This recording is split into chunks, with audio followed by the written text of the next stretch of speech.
Defensive coordinator Jordan Lesley. Questions for Coach Lesley, Greg? So, Jordan, just give us the general overview. What do you think? I know it's way too early to get a great beat, but what are your thoughts?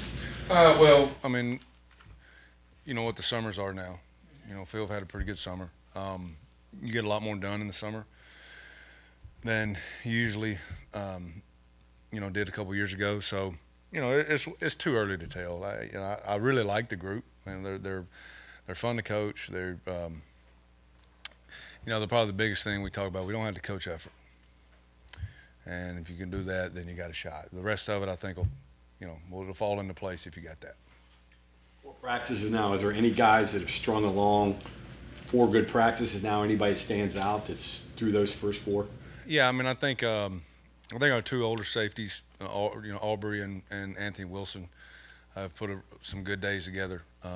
Trey Lathan, who probably had his best day today. You know, Trotter, Ben Cutter, Reed Carrico. You know, I know Neil has talked about the linebacker room, and this is the deepest, most experienced we've been, and so that's fun to watch. It's good to have.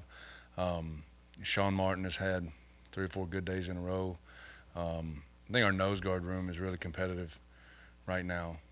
Eddie V is Eddie V, and you know the thing about him is as good as he has played and as hard and how he plays, he continues to still improve and works every day at it. You know, so those are some guys that have strung together a couple good days. A kid like Trotter, with his size, what does he give your defense that maybe you haven't had since you've been here?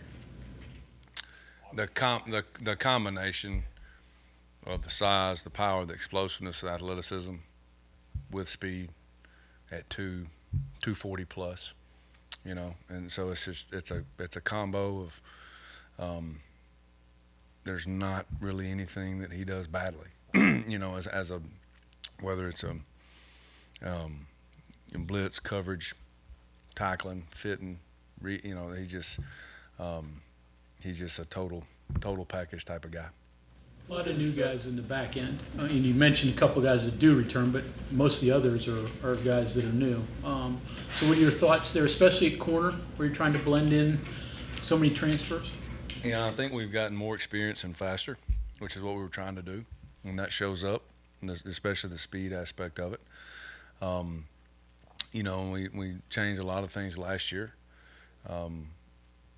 with our defense, coverage especially, and simplified some things, which at its base, now the older guys are probably a little further along, but at its base really helps new guys, whether that's transfer high school kids, build a foundation of what we're doing and then be able to build on that as they go. And they've done a good job this summer of picking up on it.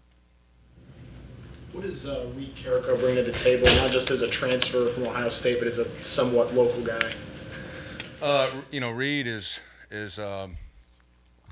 deceptively fast, but I think the defense fits Reed with his skill set. You know, he's a true inside backer. He's strong, he's powerful, he's explosive. You know, but he brings a mental component, understanding. He's really quick to pick up, and you know that's obviously when you get that with a transfer, most time that comes with experience. They've been in other systems, so they have an idea of not necessarily the terminology is different, but the volume of terminology that you get during installs. So he's you know he picks up on it extremely quick, and just gives us, you know, again, whether he ends up being a starter or high quality depth, which is what we haven't had. And so Reed definitely gives us that. Deepest, most athletic group of linebackers you've had since you've been here, you think? Yeah, deepest, top to bottom. Top to bottom? Yep. Yeah, I mean, you guys have put a lot of effort and time in getting that filled out. Mm-hmm.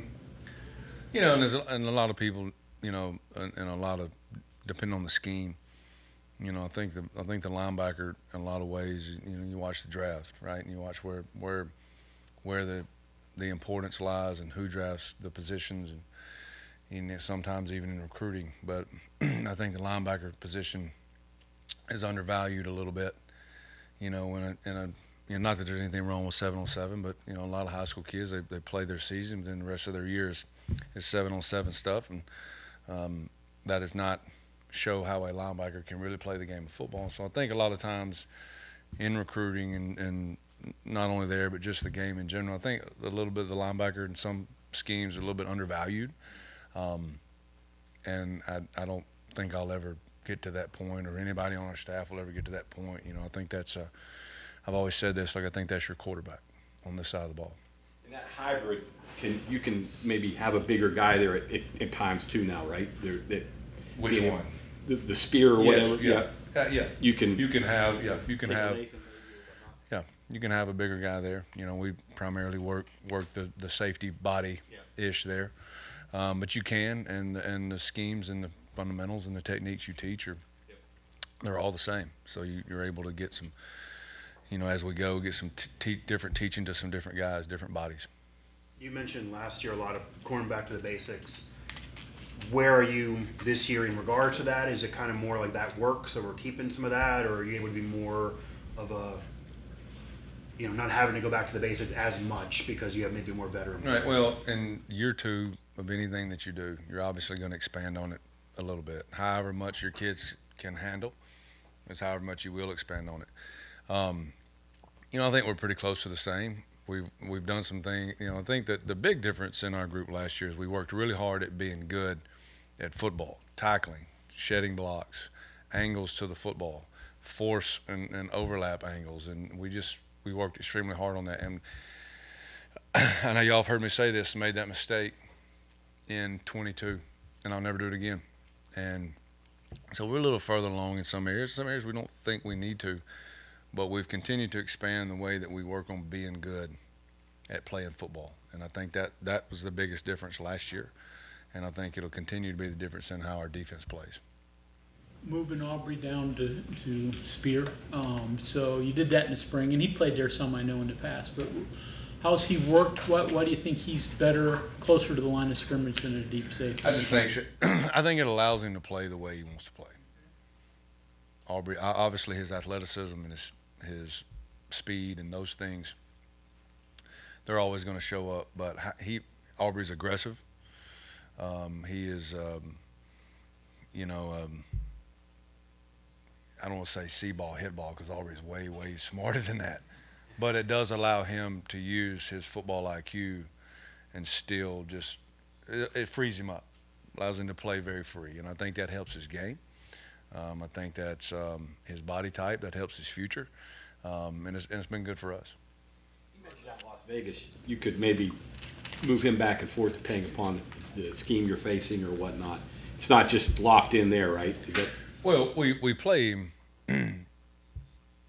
The more experience you have, the more you're able to dual train, and that helps with your depth. Yeah. And so it's not really necessarily based on personnel. It's just based on, hey, let's knock the dust off on some of the back safety things every couple of days to make sure if we do get, because he's played a lot of snaps and played some good ball, to make sure we don't get too far removed from that in case we were to have to do that. And Auburn understands that.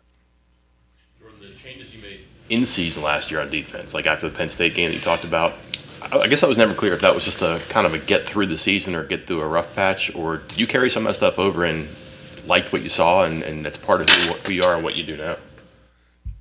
Well, if I go through, you know, what you're talking about early, that was more about personnel, the changes, and performance of certain guys not performing and getting the right guys in the right places.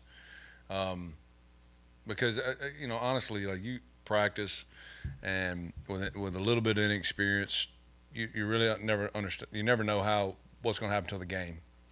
And we saw that, and so we had to make some changes. Now you fast forward to the middle of the season where you have a couple of key injuries right there that's a totally different adjustment. That may be some schematic adjustments or may just limit what you can do.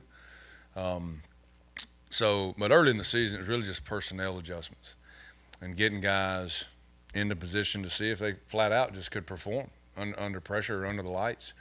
And we were lucky to find a combination that did. And I think the difference this year is I don't think you're hamstringed to one.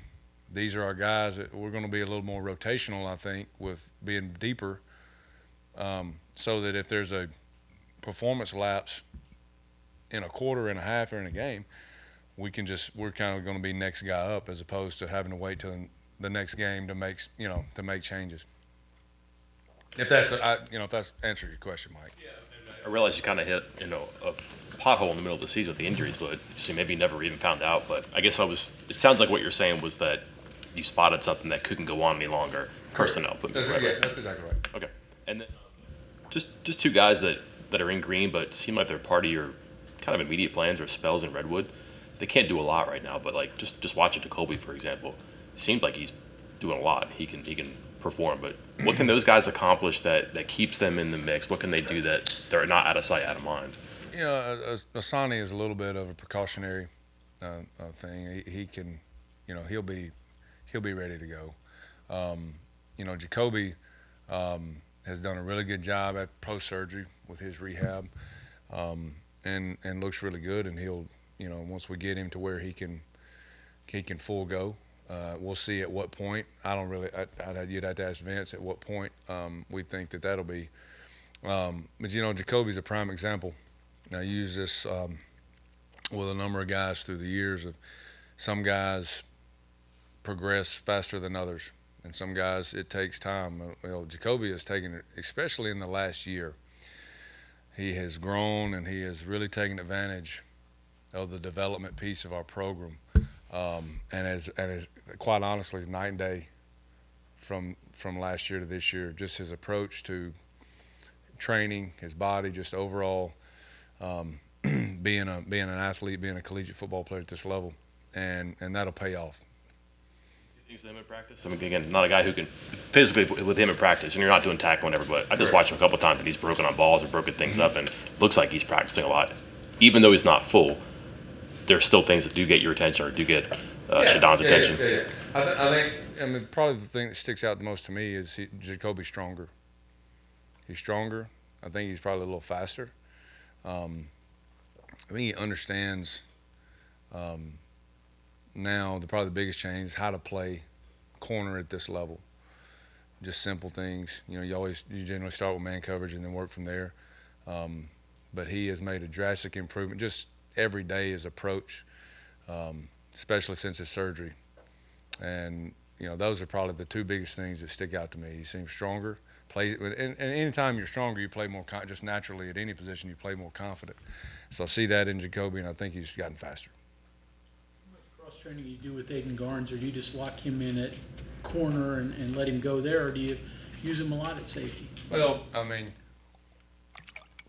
his skill set allows you to do that, but he has really, really shown some positive things at corner. And so we're just trying to make sure that we perfect, really get close to, hone in on those skills before we really do a whole lot with anything else. But he does have a skill set to be able to do some multiple things. Pass rushers, you think you've got enough guys that can beat one-on-one blocks, or you're going to have to help them with schemes and do some things? What do you combination? I think we can beat one-on-one blocks. How you beat them has to fit the skill set of your guys. Some are more twitchy and powerful. Some are bigger and stronger. So, and that's really on the player to understand what I need to be good at and don't do things I'm not good at. But I think we do. Jordan, asked you about this a little bit. The new technology that's there on the sidelines for you all this year, the tablets and then also the helmet communications, how does that impact what you all do on defense? How does that make your all's jobs easier as well? Well, I hope it's different than the practice one, because the only thing it affects right now is how much I weigh. Like I look like I'm going scuba diving, putting all this stuff on me.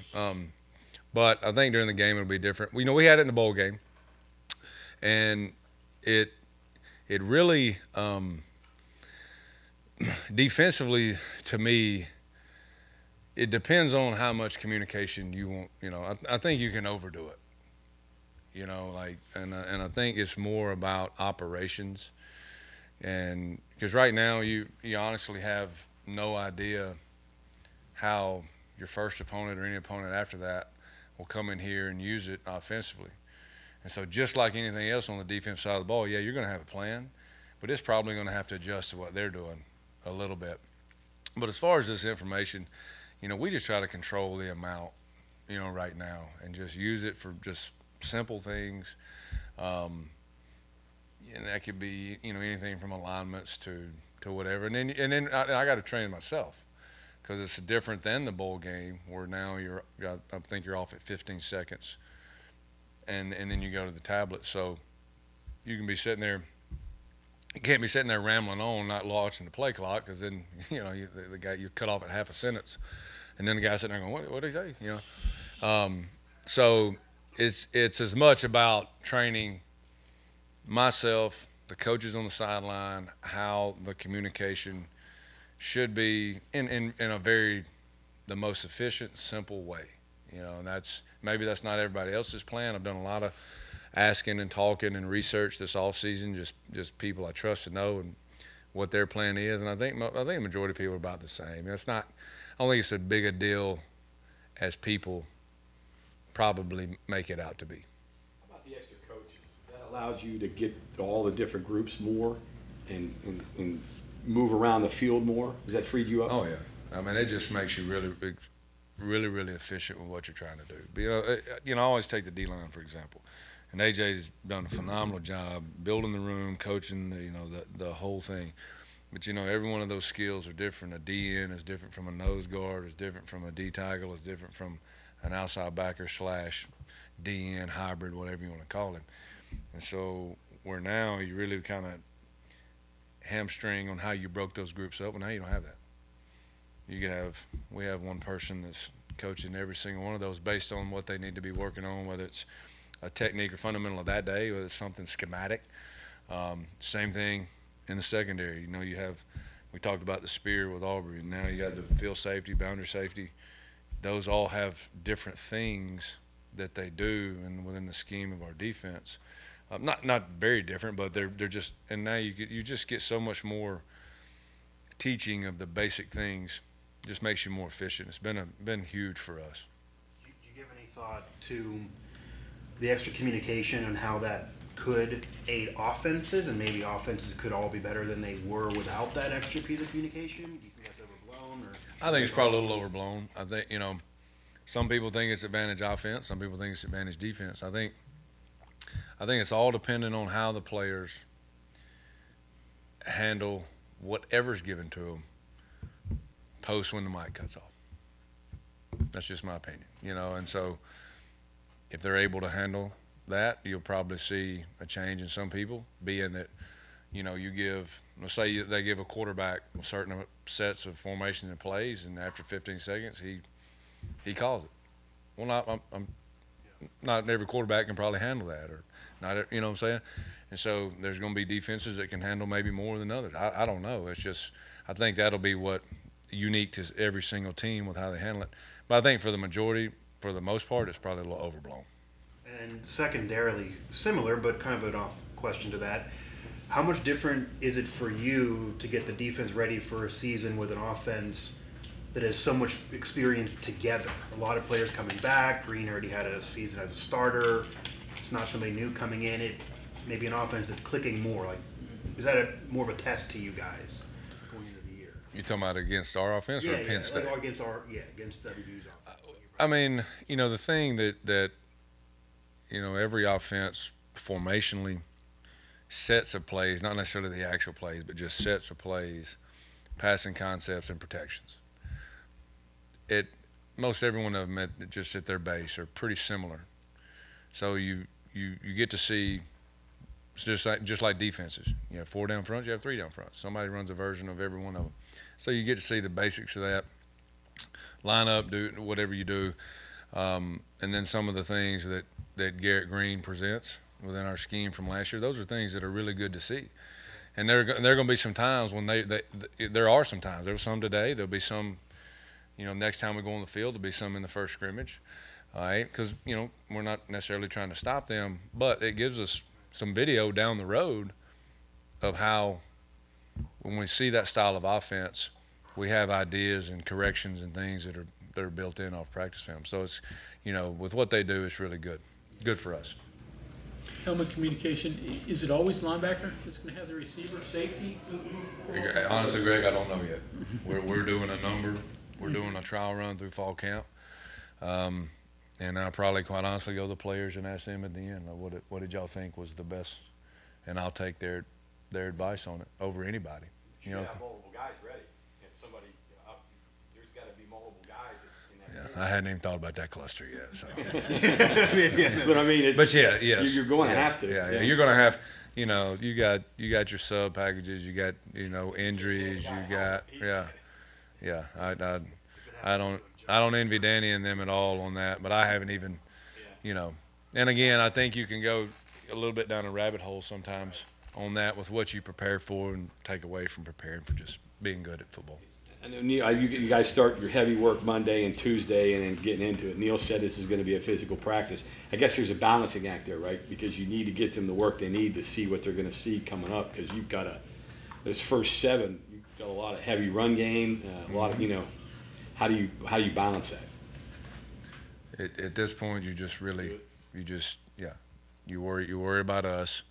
How we everybody in this organization known going into this camp, and we were up front. We were going to be every day's physical.